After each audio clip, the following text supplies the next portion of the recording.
Yo, you're listening to the Money Monopolizers podcast, helping you take control of your financial destiny. It's about time that we invest more in our financial literacy and work towards building generational wealth. If you think you're ready to do the same, then you've come to the right place. Alex, Marlon, y'all ready? Let's get this bread. What's good, everybody? It's Alex Camuno here, and we are back with episode 6 of the Money Monopolizers podcast. I'm here today with my co-host, Marlon Walls. Marlon, how you doing today, bro? Doing real good, man. I'm really excited about all the feedback we got from last episode. I thought it was a really good one, and I'm glad we put it out. I think we're helping out a lot of people, and I just want to keep on giving back, bro. How you doing? Facts. I'm doing good, bro. I mean, like you said, if episode 5 was the GOAT episode so far, if you have not seen episode 5, stop right now, stop watching right now, and go back and watch episode 5. Seriously, episode 5 will change your life. For sure, bro.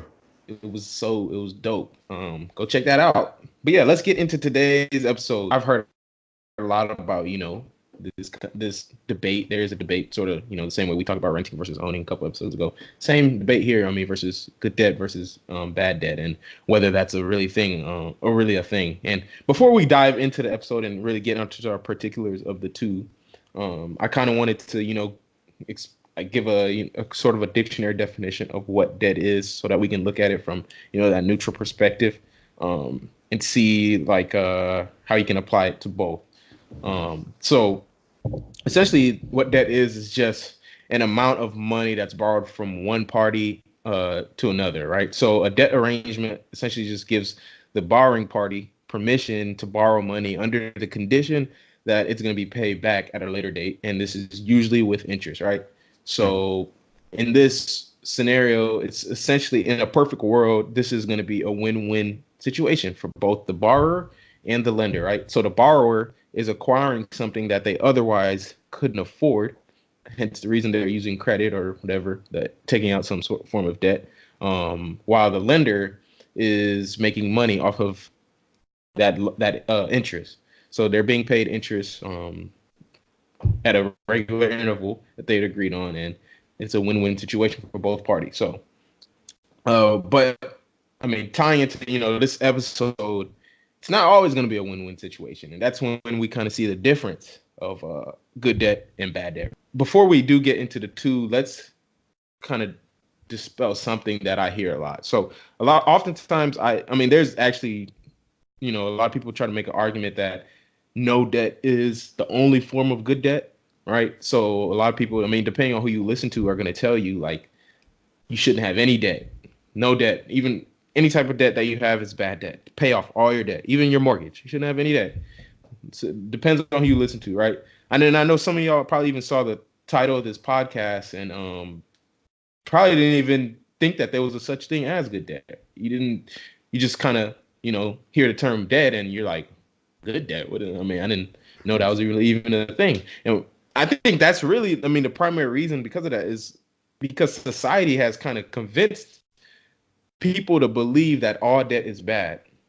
And why is that, though? I think that's just because it's usually used irresponsibly by most people, right? So usually when you hear the term debt, there's just a negative connotation attached to it, because when it's being, used, people are just taking advantage of it and not using it responsibly. So now it becomes like a something that is just negative and something that you should avoid at all costs, which isn't really the case. I kind of want to talk about how we got to this stigma of the way we are. 100 years ago, that credit wasn't really even a thing, right? There were so many laws that were preventing lenders from actually making money off of interest for it to actually be profitable business. And then, that was in the early 1900s, 100 years ago.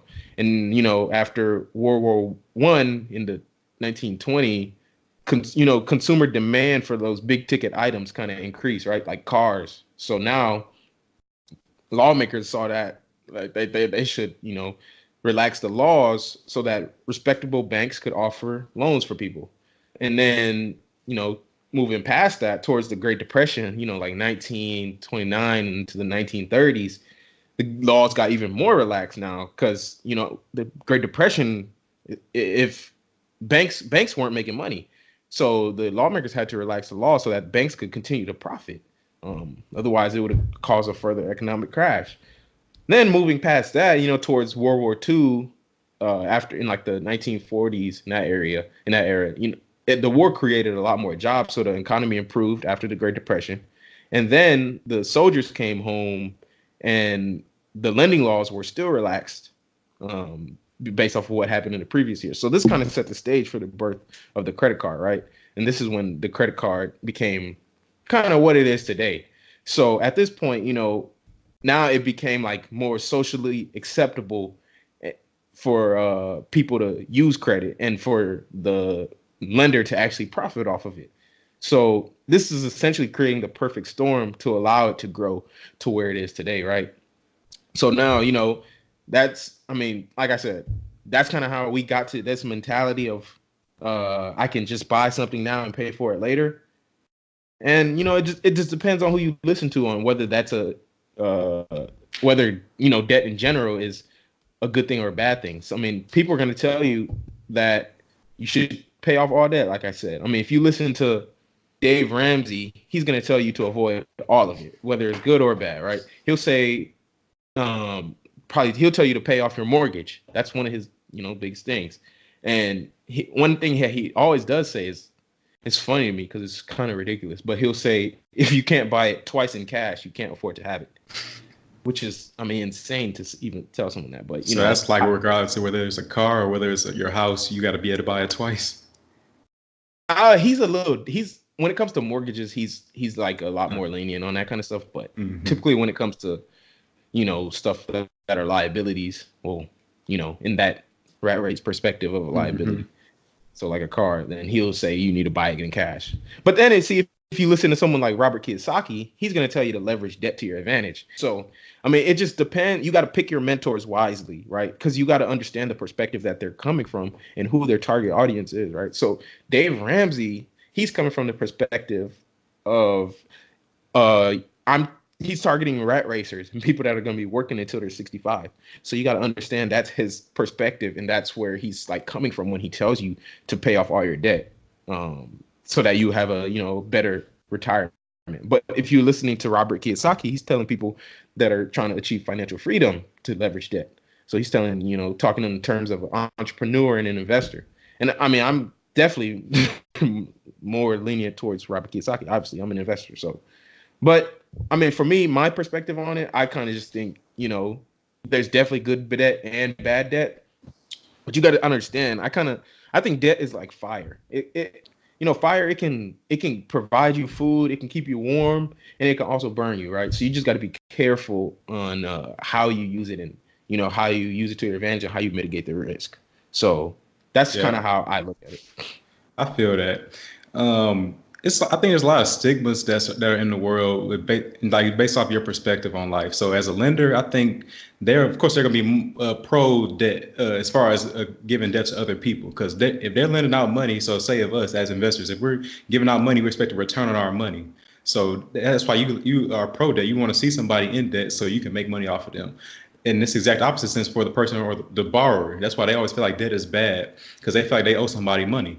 And so that's always a negative stigma that's attached to owing somebody money. But what they don't realize is that it just depends on what that avenue is. So that's why we're talking about good debt versus bad debt this episode, because not every form of debt is bad debt. There's a lot of forms that are typically used in today's society that are forms of bad debt. And I think that's something that we need to dispel, because people use debt as bad so often that's why the whole word just gets put into a negative connotation. And I think that's something that we can dispel through this podcast, especially.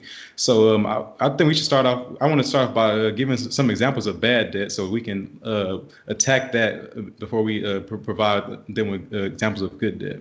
Yeah. So or just kind of tell them what bad debt is, and so they can understand the perspective you're coming from when you give these examples. Right.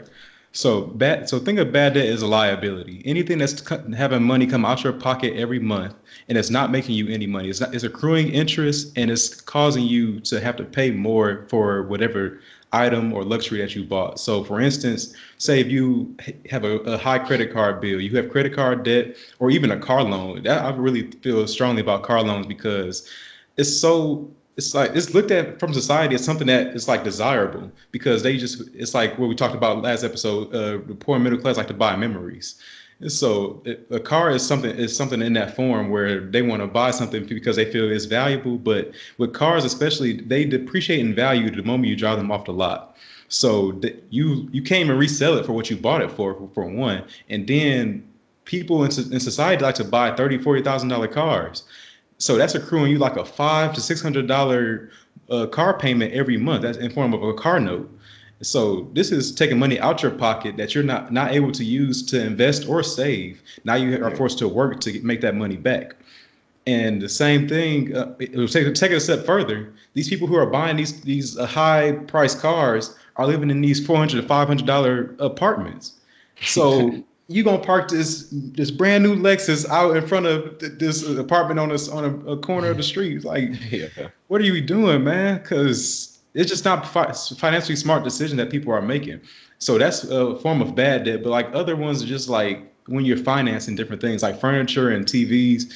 I think we can talk more about that moving forward. But it's when you're financing these type of things, just understand that you need to pay that stuff back off. And it's really just taking money out your pocket every month if you're financing stuff like that. But you have any examples of bad debt as well? I mean, yeah, the biggest one is credit card debt by far, right? The average American has, $38,000 in personal debt, and this excludes the mortgages. But of that 38,000, that has student loans typically, and on average is $7,000 in credit card debt. So $38,000. That's essentially like. Imagine how much of your income is going towards paying that down every month. How much of people's income is actually being, allocated towards paying down debt? That's ridiculous to think that, people are doing that. And I mean, oftentimes you'll see like in like higher income states, they'll have higher credit card debt than, people in other low income states. That 38,000 is the average, but going in states like Maine and Connecticut, it's pushing near 50,000 now because people here, they take on more debt because their income is increased. Essentially what happens when you get more money and now you see it as opportunity to go incur more expenses. So credit card debt is probably the worst kind of debt you can get into. We're going to get into student loans, and mortgages later on, but credit card debt is by far the worst debt you could get into. Definitely. And I mean, Marlon talked about cars too, a car payment. That's definitely, I think that's probably second behind credit card debt personally. And I mean, another, just to comment on that real quick, I know when a lot of these people go to like buy cars and stuff and at dealerships, these dealerships are finessing people. A lot of dealerships are ripping people off. And that's essentially what they're in the business of. They're not a lot. You got to understand these dealerships are independent of the manufacturers that are supplying their cars. So if you go to a Chevy dealership or a Toyota dealership, they're not there to make money for Toyota. They're there to make money for the owner of that dealership that is there. So, because these dealerships are in the banking and financing business, they're not in the car sales. Credit is just another way to make money in business. And for car dealerships, that's just a vehicle. That's just the tool that they use to make money, in business. Because the primary money is coming from the financing and the banking. But we can get into all that. That can be its own episode, just because there's so much to get into in there. I just thought about one more example. This is probably the absolute worst one that I could think of is payday loans. So it's not really talked about so much in society because it's like in high poverty areas. But essentially what it is, it's like when a borrower, so somebody who needs money real bad. So it's like they're in a really tough financial situation and they need money like right now. So they'll write a check to a lender for the amount that they want for the loan. And one thing that's bad about this already is that they got to pay a fee just to write the check and to get the loan, and then they'll say, "I'll pay you back." Also, the borrower saying, "I'll pay you back the next check I make." So the lender's like, "Man, I already know you ain't got no money, so it's probably unlikely that you're gonna be able to pay me back that very next check. So I'm gonna give you this money, and I'm gonna tag on 300% interest. 300% interest breaks down to 25% interest a month. So I want to put that into an example real quick. Say if you ask for a loan for $1,000, and you said so you were getting a payday loan for $1,000. If you have 300% interest on that, you're accruing $250 a month. So imagine if you're not able to pay off that loan right away, you will accrue. So say if you don't pay it off for a year, you have accrued now $3,000 on a $1,000 loan that you got that same year. So this should be illegal, man, because they're really taking advantage of your financial illiteracy. They're like, okay, I know this dude won't be able to pay me off, so I'm about to just bank off of his financial literacy. He doesn't have the ability to pay this, so I'm just going to make bank off of him. Yeah. And this is putting people so much behind the 8 ball, so they're never able to get out of debt because of this. Yeah, and it's just terrible, man. I hate that. That's like, come on, man. That's highway robbery. Like, seriously, they are literally robbing people, and they're crooks. Like, these people, they are crooks. They don't care. So, back to your point, you said lenders that they see debt as, oh yeah, I like a debt. That is so the lenders are making 300% interest a year. And that's the thing. Like, I mean, I mentioned it when I was talking about the history. Like, the lending laws got relaxed. You can see how relaxed they are now. There's really, we're going to talk about it later, a little bit later. But there's really no cap on the amount that, creditors can charge. They can charge whatever percent they want. They just have to, disclose that. But they can charge anything they want. And one thing I want to, kind of say about, just because I'm going to give my perspective on it and how I manage, bad debt and how I perceive it. But one thing I do want to say about it is just, I think personally, any debt that you take on without a clear cut plan on how you're going to pay it back is bad debt. If you don't know literally before you take it out, if you don't know how you're going to pay it back and when you're going to pay it back and what timeline you're going to pay it back on and how much you're going to spend on to borrow that money, it's bad debt. You had to have a plan for any debt you're going to take out. You need to know exactly when it's going to be paid off and how much you're contributing towards it every interval that you're paying it on. So that's kind of like one of my biggest, things that comes with bad debt. That's, for me personally, that's a big rule that I have for any bad debt that I'm going to take out on myself. I would say probably my next biggest rule, if I take on any bad debt, right? If I take any bad debt, it has to be 0% interest. I can't be paying anyone any interest. It has to be 0% interest. I don't want to owe anyone any money on it. And any debt that I do have right now is 0% interest. You know why? Because this is essentially, it's just free money. When someone's offering you 0% interest, it's free money. I would honestly be foolish not to take it if you know that you're going to be able to pay it back. Because I'll give you for an example. I have when I graduated, I got a couch, I got a TV, and I recently just got a computer, and I financed it all because it was for 0% interest from Best Buy and from Rooms to Go. Now, a lot of people will look at that as like, well, you're still financing, still bad to finance, whatever. But I mean, I don't look at it like that. It's not like that. I can't afford to pay. They just offered me free money, so I took it, right? So now I can take that money that I would have used to buy the liability, that couch or that TV, in cash. I can take that money, and now I can invest that money. So there's an opportunity cost there. So the opportunity cost for that or the value that I forgo for if I was to pay it in cash is now I lose the opportunity to invest that money and let that money generate me income. Mm-hmm. So, I mean, a lot of people will say, even if they pay 1% or 2% or 3% or 4%, whatever, or any like low amount of interest is fine to incur that debt if it's low amount of interest. But I'm not like that. I don't want to pay anyone anything. I don't want to pay you 1%. So that's one of my biggest things with it. And like I said before I take out any debt, I have to know when I'm going to pay it off, exactly when I'm going to pay it off, and it has to be 0%. So that's just, I think, a biggest thing with that though is knowing yourself. You have to know how you are and how you kind of operate with debt. because I know me personally, I know I'm gonna be able to pay it off, and I know I will because I know I don't want to get myself into that situation. So knowing yourself is key. I'm not gonna advise anyone to go take out any debt. That's even if it's 0%. I'm still not gonna go advise you to do that because I don't know you. You could have bad spending habits. I'm not gonna tell anyone to go do that. I like that last point you just said, know yourself, because I can't stress that enough, because it's okay for you to take out a 0% interest loan. So but somebody to give you a TV and you pay it off over, say, 6 months.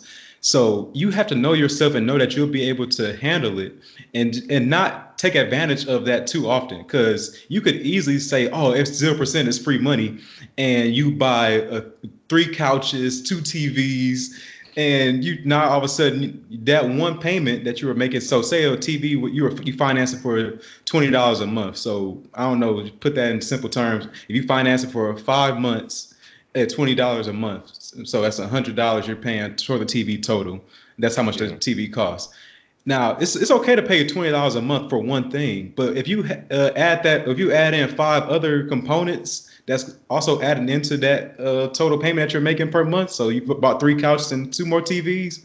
Now you're looking at paying $100 a month, and that's one thing that's people tend to have a problem with when it comes to financing stuff. They overdo it to the point where they can no longer handle it because they're like, oh, it's just adding $20 more. But at some point, it gets to a point where it's like it's too much for you to handle. So you have to know. That's why it's so important to know yourself and know your own limitations, because you don't want to take too much advantage of that, because after that grace period is over, they usually have a grace period for that 0%. Once that grace period is over, they up you like a mug. They go like to 25% interest, because that's what their lenders are banking on. They're not banking on somebody to be like you and pay it off in time. They say, since somebody's going to finance it, we're going to just tease and be like, hey, it's 0% interest. So it's like you're much more obliged to take that loan, and instead of them saying something like, it's 10% interest or 15% or whatever. They're trying to basically tease you and be like, come on, take this loan. So that way they're going to bank on you not paying it off. 5 months later, now you're getting hit with 25% interest. Yeah. And I know from me personally, I know that, like, for example, when I financed that couch, it was a $1,200 couch. And when I financed the TV, it was like an $800 TV from Best Buy. And I know when I did it, I was like, okay, it's 0% interest for the promotional period was 24 months. I know myself. I could pay, like I said, I could have paid it in cash at that moment, but it's free money. So I know, well, I might as well just take it. And so I can use that money to invest in something else. And now I can, every month, they had the way you got to know how they're structuring them too. They're going to say, hey, here's the minimum balance, but they're going to put that minimum balance to where, I mean, after those 24 months, you're still going to have a balance. They're not going to make the minimum balance enough to pay off the balance. They're not going to divide the minimum balance by balance by 24 and say 24 equal payments. No, they want you to pay this small amount because they like, look how cheap it is. It's only, for my couch, it was only $38 a month for a $1,200 couch. It's like, it's just pay $38 a month for the next 2 years. Come on. But then you get to the 24 month and you still have $800 left to find or something like that on the finance. And now they're charging you 24% interest on $800. I paid in like a month or two just because, I didn't have any investment opportunities, but I was trying to, prepare myself for that. So you just got to know yourself in that situation. And I know, like we're just talking about, like, I mean, they'll hop up into the promotional period will end. It'll be 0% for a certain amount of time, 18, whatever, 24 months. And then the promotion period will end and they'll hop up to some ridiculous interest rate. Most credit cards, just speaking on interest rates, most credit card interest rates are around 19%.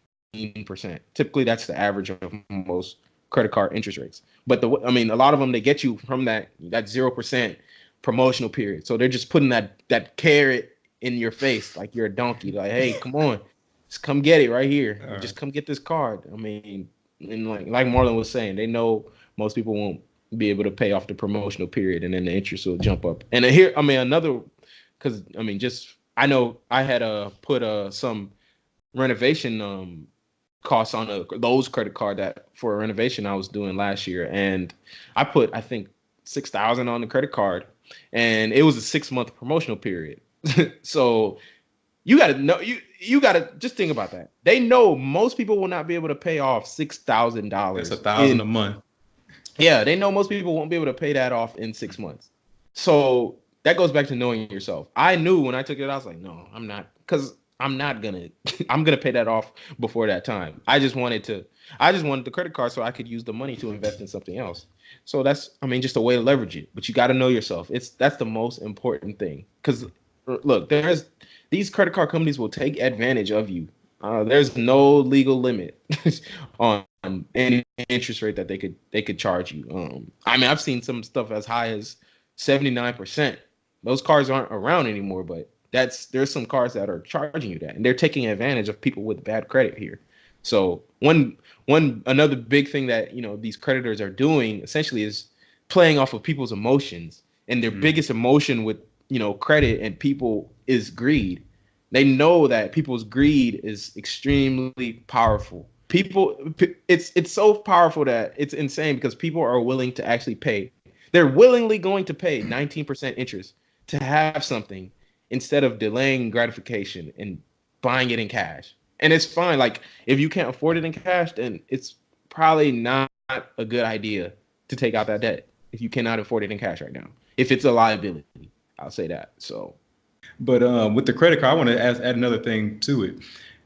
Most credit card companies will always advertise that same promo period, like, hey, we got 0% interest on purchases. So what they're banking on is that you are going to put so much debt onto your credit card, like you're going to purchase so much stuff that once that promo period is over, they're going to start hounding you. Like, they're going to start once that grace period is over, they're going to have like a 25% interest. Because I know for my credit card personally, it's like 26.9% interest. So they actually upped my credit limit like $3,000, because they're really trying to push me like, hey man, come on, spend your money so you won't be able to pay it all off.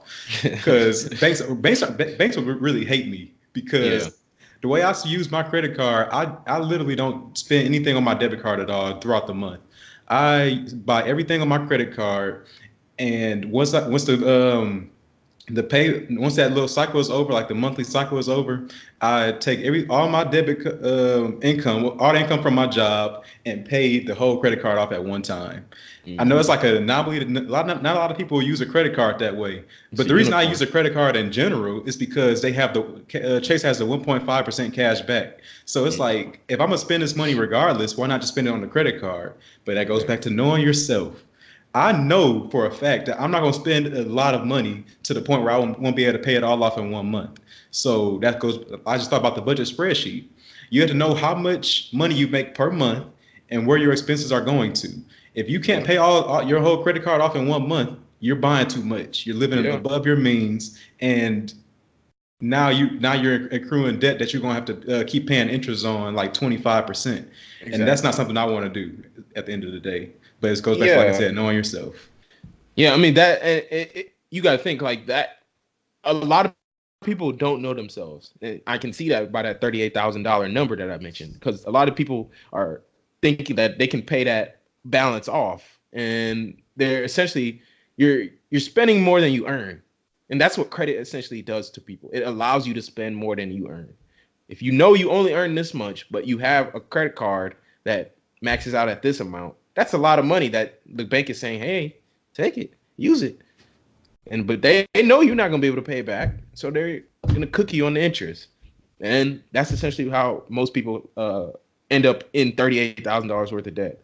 So yeah, like we do every week, we kind of want to, provide a financial freedom perspective with bad debt, and how people that are financially free approach bad debt. Because I mean, that's our goal, and that's what we're trying to achieve. So we kind of want to provide that perspective for people.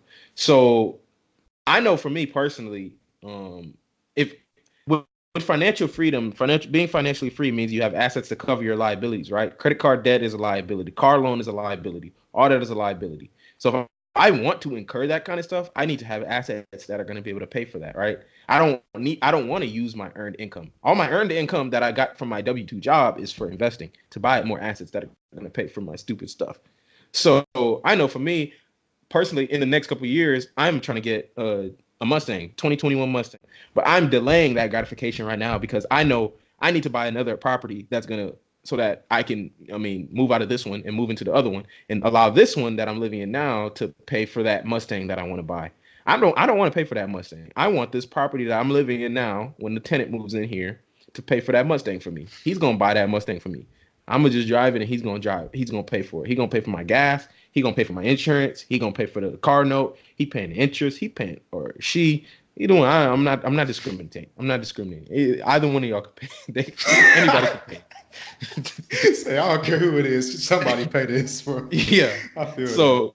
Yeah, I know I'm never gonna be a slave to that car payment. I will not. And the way you become a slave to a car payment is whenever you just continue, you work, and your earned income is paying for that car. I know when I get that Mustang, I can stop working and I'm still gonna be able to. This car will still be getting paid for. That's the difference. So. Yeah. You can't allow yourself to be a slave to debt. You got to avoid, credit cards and car payments if you don't have any assets to pay for them. Bad debt is only going to take money out of your pocket. That's all it is. Bad debt is essentially just a liability. Yep. And you're looking at it in a perfect way. If you have your asset paying for your liability, so if I get that $500, $600 car payment and I have somebody else paying for it, so if you get your last unit rented out and now you cash flowing, that will produce enough income to pay for that. Now I can see you buying a liability like that, because the whole purpose of saying it's bad debt is because you're taking money out your pocket. But if money isn't coming out your personal pocket, because my earned income, I'm not putting that toward this liability. Now you're like, okay, well, I can see you buying that car now. That's exactly what the wealthy are doing. Wealthy have a lot of bad debt, but at the same time, they have other people paying it for them. So their luxury houses, luxury cars, whatever else they might buy, they have their assets that are paying for it for them. If they stop working today, they would not have to worry about paying off these different types of debt, these different loans that they have, because they have their assets that are paying for it for them. They can afford to be stupid, like Grant Cardone said last week. So that's why we're trying to get to you. So if you are investing up front and generating assets or generating income from your assets, you can now afford to pay for this bad debt that we just laid out earlier. Yes, sir. To be honest, it's not the item or collateral that's being purchased that is bad. Although just know that most bad debt won't purchase items that will increase in value. It's all about the money. If the cash is flowing out and nothing is coming back in, it's bad debt. Think about all the debt you have right now. Are you making a payment on it every month and not getting any money in return? If so, then that's bad debt you have. Bad debt will always inhibit itself the same way, regardless of the item you got from it. So it's important that you aren't overloading yourself with bad debt, especially if you want to achieve financial freedom at an early age. Once you have assets to pay for this debt, then that's a different story. But if all you're using to pay this debt off is your earned income, then that's not a good look. That's how many people end up spending more money than they earn. If you earn $100K per year at your job and have $75,000 worth of credit card debt and car loans, you're actually worse off from a financial standpoint than someone that earns $40,000 per year with no credit card debt and car loans. It's all about the way money is going in and out. Look, there really ain't much more to say about this. It's simple, actually. Bad debt is going to take money out of your pocket. So yeah, that's all bad debt. That's the debt that you should avoid unless you're approaching it from financial freedom perspective. So let's talk about good debt now and what that is. So good debt is essentially just any debt that you incur that you're going to get a return on in the future, right? So you're essentially just financing an asset. So we just talked about credit cards and car loans. Those are bad because you aren't going to make money when you take out a loan on a car or a credit card debt. You're not going to make money on that. The only way you're going to make money on a car loan is if you're purchasing the car to rent it out to someone, which is putting money in your pocket, right? But most people aren't purchasing it that way. That's purchasing an asset, anything that puts money in your pocket. So that's good debt to incur. It's putting money into your pocket. That you taking out that debt is allowing you to generate income because without that debt, you wouldn't be able to generate that income. So it's good debt, right? So we talked about mortgages last week too, and or in the past 2 episodes, and you talking about how a house is a liability. So your house, a mortgage is not good debt. A mortgage is bad debt. It's not making you any money, so it's bad debt, right? There's no way, unless your house is rented out and someone's putting money, or a tenant is living there and paying you rent, and you're using that rent to pay the mortgage down and you're cash flowing, then that's good debt. So you're financing an asset. But with that's essentially the main difference. Yeah, so I want to, like, an example of that is what we're doing with our houses. So, like, buying a house can be either good or a bad debt, just depending on, like you said, if it's generating you income, now it can be considered good debt, because that's the definition of what good debt is in this case. So, for instance, my house is I'm $122,000 in debt technically because of how much my house cost when I purchased it. But that's good debt because I'm still making money from my house. It's because I'm renting out the rooms. The tenants are paying me income every month that's able to offset that mortgage and all the utilities and still put money in my pocket afterwards. Yeah. And that's what good debt looks like. I'm able to live for free because I have this house. Yeah. Versus somebody else who would be paying $1,100 a month for this house.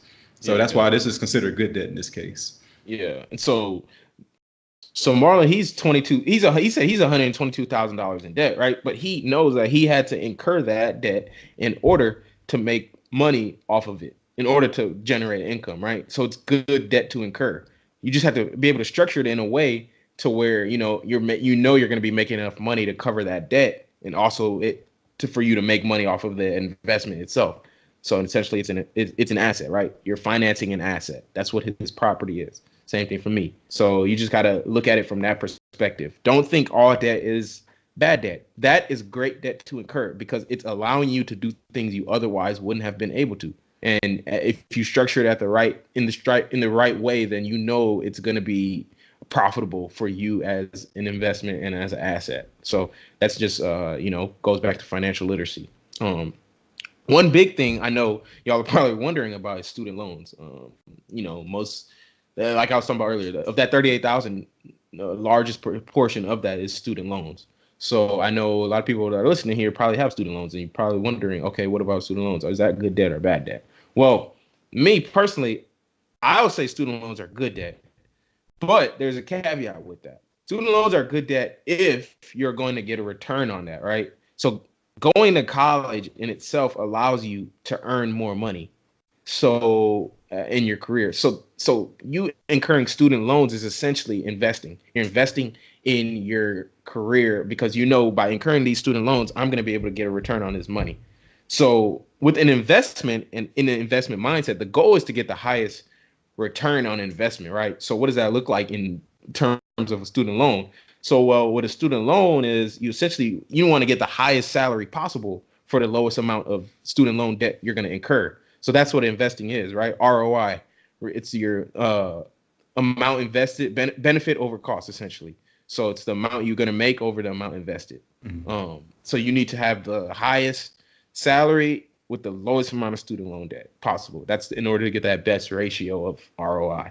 So when people, the way I look at it is, when people kind of incur student loan debt, going into it, you got to know where the gray line is between it becoming good debt and bad debt. So if you're not going to get a good return on it based off of your salary, it's probably, just strictly financially speaking, it's probably not, good debt to incur. So in terms of thinking of it in terms of an investment again, because look, a lot of times people are going to take out student loans. You got to know student loans are something that are going to be stuck with you forever. So in an investment with a house or some sort of investment that you invest in, there's always going to be collateral for that. So with a student loan, there's collateral with that too, right? So if you don't pay your student loans, the government's going to garnish your wages. That's your collateral. That's their collateral. They're going to take that money. They're going to get that money. So there ain't no avoiding them. Student loans, with that's another reason a lot of people might say, student loans could be considered bad debt, because, student loans can't be, you can't get rid of them. Even if you file for bankruptcy, student loans are going to be gone. If I was an investor and I went into business and I got a $1 million business loan, I could file for bankruptcy and wash that away. But with a student loan, that's going to be there for you, with you forever. So honestly, the bottom line, and this is strictly from the financial standpoint, if the starting salary is not high enough, it's not going to be worth pursuing that degree. And the reason I say starting salary is because your starting salary is going to determine the rest of your pay for the rest of your career. So you need to make sure that is going to be just strictly financially speaking. Like, look, it may hurt your feelings, but look, we're talking about money here. This money don't care about your feelings. That's all. That's look, I'm just being real with you. Like, that's strictly financially speaking. If it's not going to get you a high enough starting salary or a good enough return, it's not financially, wise to incur that debt. Just because, it's not, look, it's going to hinder you for the rest of your life. And at what cost? This is strictly financially speaking. I'm just going to say that again because I know someone's going to hear that and be like, oh, man, what? Yeah, so somebody... I'm doing this. It's not saying that don't follow your dreams or your passions or anything, but just understand that this, like you said, from a financial standpoint, the return on investment won't be as high as if you, instead of like if you went towards some other vehicle of income. So say doctors, lawyers, engineers, not everybody's going to be that, but they will make the most return on their investment that they put into schooling because their income will be a lot higher as a result. And you got to go ahead. My bad. Go ahead. Oh, well, I was just about to say that at the end of the day, it's ultimately up to you. Is whatever you want to do, that's your personal life. But we're just talking from a financial standpoint of what you're going to get the best return at. Yes, definitely. And just know, like, you're looking at it from an investment standpoint, right? The cost of your education, just talking strictly bachelor's, let's just say we're talking strictly bachelor's. The cost is pretty uniform throughout the degree you're going to get. No matter what degree you're going to get, you could be an engineer, you could be a humanities major, you could be a biology major, you could be an art major, you could be a business major. The cost is pretty much going to be the same throughout that degree at that same school, right? So you got to know if the cost is going to be the same, and that's the control variable in the ROI equation, then you got to increase the salary to get a better ROI on it, right? So a lot of people are going to go to school and incur $35,000. That's the average, $35,000 in student loans, and then get out of school with a $38,000 paying job. Well, what's the return on that? That's terrible return, and that's just the reality of it. I'm just being real with you because, like I said, it's the same price. So if you go to school to get a $35,000 degree and then you come out making $38,000 versus someone in the school that goes and gets a $35,000 degree but comes out making $60,000, then that person is getting a lot better return on their investment for the same cost, right? It's the same cost. So you just got to know that going into it. Go ahead. And another point with that, since it costs the same regardless of what degree you're getting, like you were saying. So imagine if you pay $35,000 for $35,000 in student loans, and you come out making $27,000. It's going to take that person a whole lot longer to pay off those student loans than somebody who came out making like $80,000 to $100,000 right out of school. So the person who's making a lot of money can pay off those student loans a whole lot faster than somebody who was making $27,000 out. So that's why it's such a bad return on investment, because now you've accrued debt for such a longer amount of time. Yeah. So that's another thing to take into consideration when you are choosing what you want to do with your degree, because you have to also think about how long will I have this debt tied to my name? Yeah, because it's gonna be with you forever. You can't get rid of student loan debt. It's non-perishable. Sorry. Yep, so you're gonna have it until you pay it off. So it may not be forever, but you're gonna have it until it's paid off in full. Yeah, understand that. Definitely. And you gotta, just know that going in. So that's kind of my perspective on student loans. You gotta just look at it as an investment. I'm providing you strictly financial advice based off of it being an investment. So are you getting the ROI on it? It's for you to decide if that's what you want to do. That's on you. That's not my job. I'm just talking about the money. So one thing I want to, get into now, and this is probably the most important thing when we're talking about good debt, is, how to use it strategically. And how to use it to your advantage to, advance your business or whatever the case may be, or anything you want to do. Debt is very, very powerful. And it's honestly, if you can use it to your advantage, it's going to be amazing what it can do for you. The best kind of debt that you can incur is through leverage. So leverage is essentially just an investment of using borrowed money to increase the potential return on investment, right? So we've all heard the term leverage. You hear it when people say terms like I got an arm and a leg on you, or I got a leg up on you, or something like that, right? They have leverage on you, right? Or even in a more morbid sense, when someone says blackmail, they have leverage on you, right? So it's essentially the same thing in terms of investment, just a lot less, cynical. But so leverage, when you leverage something, you're essentially just using debt to allow it to generate income for you, right? So a lot of investors, they take out debt to acquire assets that are going to cash flow every month and pay for themselves. This is a beautiful strategy because it increases your return. We just talked about ROI a little bit. So you're going to get a lot better return on an investment if you use someone else's money other than your own, right? They call it OPM in investment, other people's money. So whenever you use other people's money, you're essentially just increasing the return, right? Because what is the return equation, right? It's benefit over cost. So the profit over the amount invested. If I don't have anything invested, it's going to be a lot better percentage, right? Your equation is going to look, your ROI is going to look a lot better if you have less money invested. Mm-hmm. So just to put that in, a person or like a more, I guess, practical application. I'll just use an example. So let's say I wanted a rental property that cost $100K, right? So I could pay for that in all cash. I could pay for it all $100K and then collect the rent and not owe any money to anyone, right? Or I could go to the bank, put 20% down on the property and collect the rent and allow it to pay and allow the rent to pay the bank back.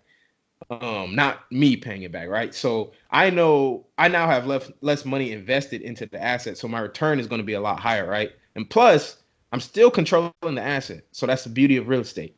We talked about it in episode 3 a little bit, but it's the only investment vehicle that allows you to own less than 100% of the asset, but still reap 100% of the income, right? So you're able, through this. If I get a property and I'm using someone else's money, but I'm still going to make the same amount of profit, then you're going to have a better return on it, right?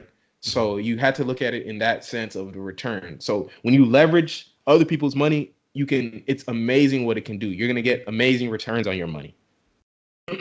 Matter of fact, that just reminded me of when people always want to say they want to own their home free and clear.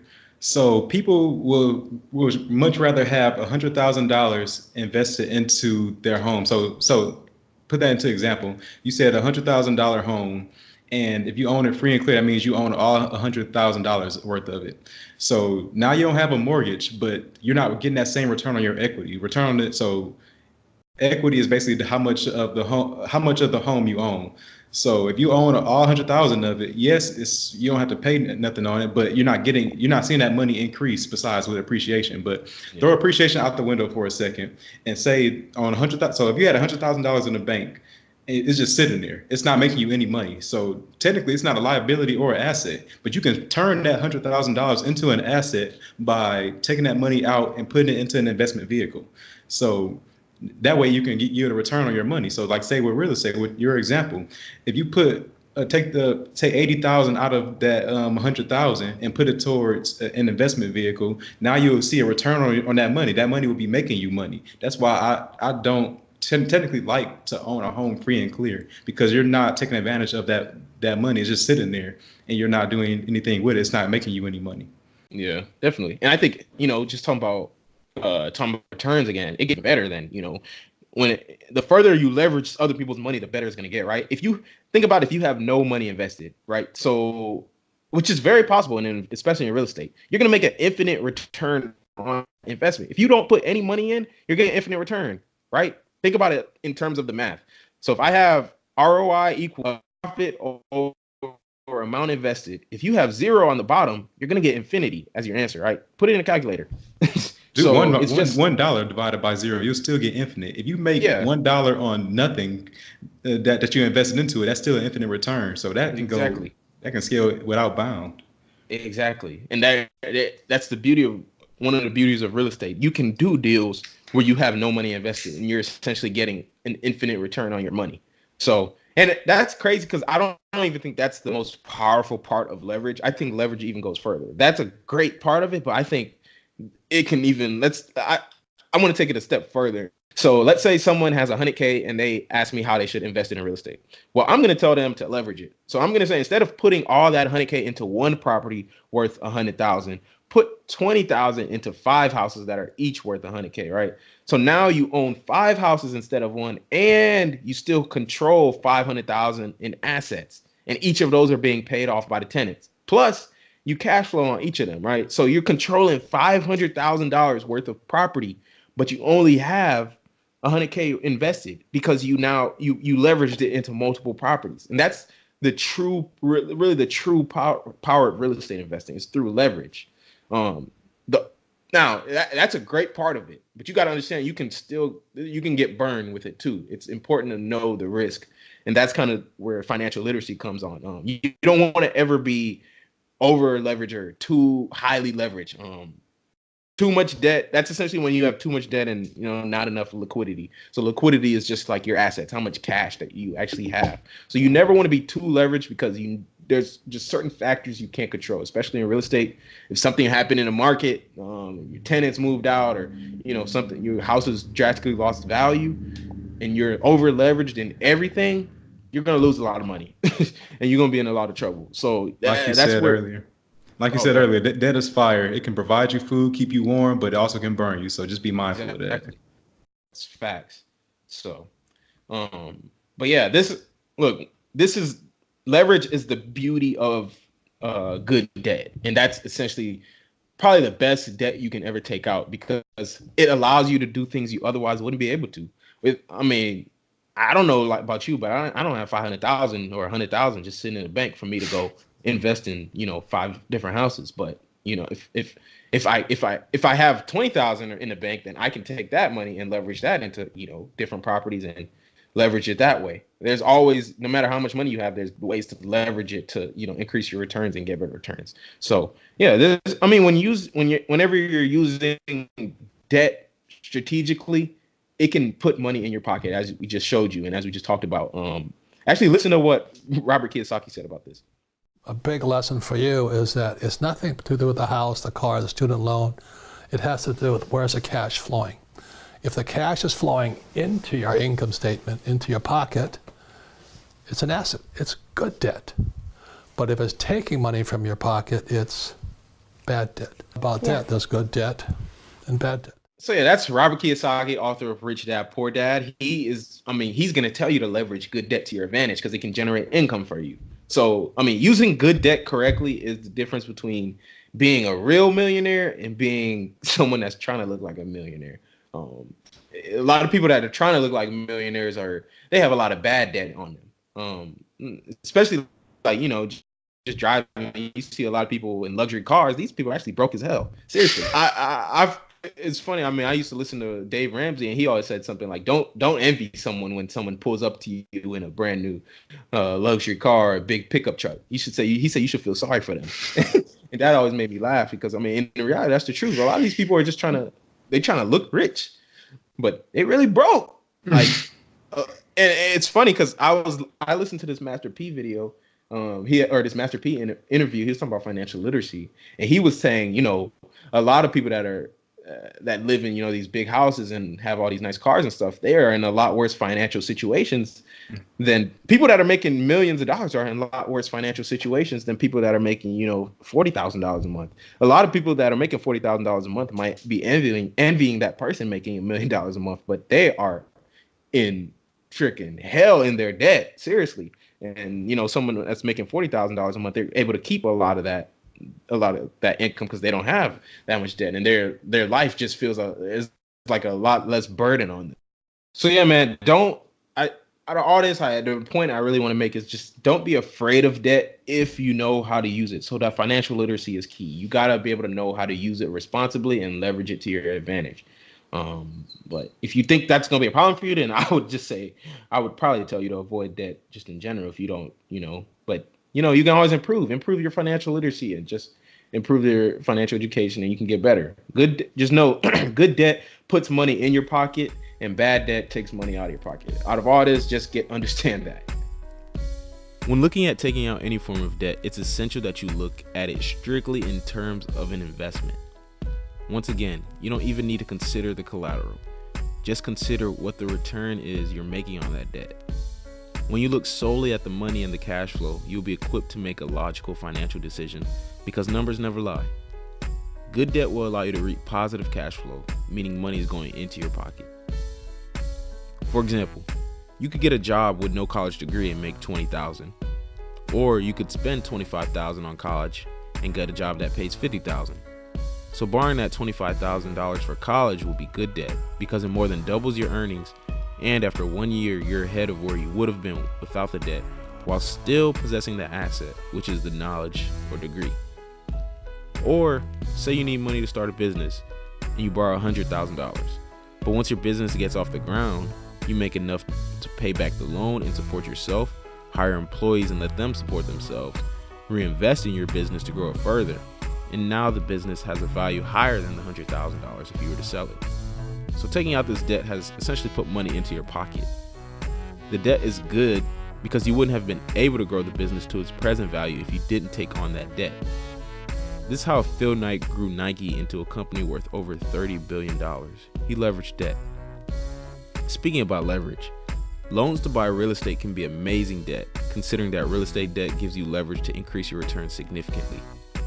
If you bought an apartment building for $1 million and paid all cash, then you renovate it and it goes up to $1.5 million in value and you sell it, you make a 50% return on investment because you made back half of your original investment.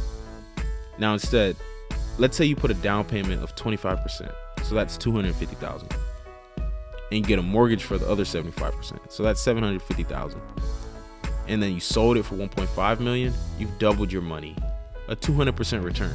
I hope you're seeing a pattern here. Each scenario I presented involved good debt because the item bought with the borrowed money is worth more after the loan is paid off than it was before. That's the true power of good debt. When used strategically, it can quickly advance your net cash influx. So put simply, good debt will put money in your pocket, bad debt takes money out of your pocket. So now it's that time of the podcast where we're gonna do what we do every week, kind of do a little Q&A. If you have any questions that you like us to answer, then hit us up on Twitter at The Monopolizers or on IG at Money Monopolizers. We got one question this week. Marlon, you want to read it? Yep. So this guy asks, how do you handle your taxes for your rental property? With my rental property, he's referring to my home I live in, but since I'm renting out the rooms, it's referred to as a rental property now. So with rental properties, because you're getting income, you have to pay taxes on those too.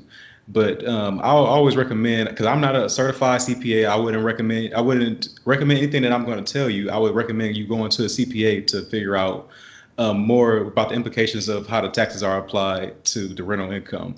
But I'll tell you from my personal experience with this last tax return that we did, or with the last filing for my taxes, we used a Schedule C of the form 1040.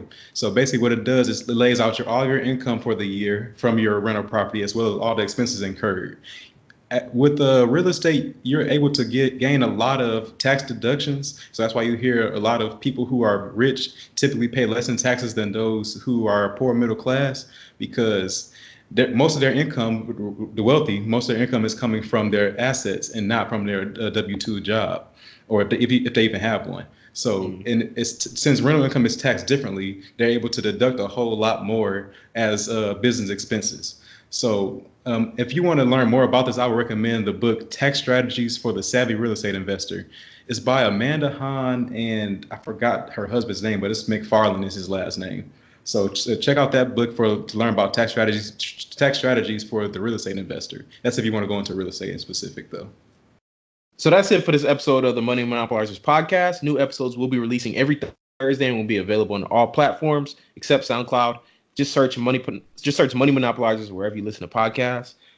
As always, we hope you learned something of value today. If you did, we'd appreciate it if you rated us, left us a review on Apple Podcasts. Seriously, go leave them reviews, because I'm saying every week it allows us to, kind of get higher in the rankings in the search query and be able to reach more people, which is what we're trying to do with this, reach as many people as we want, or as we can. So just go leave a rating, a review, and help us out with that, please.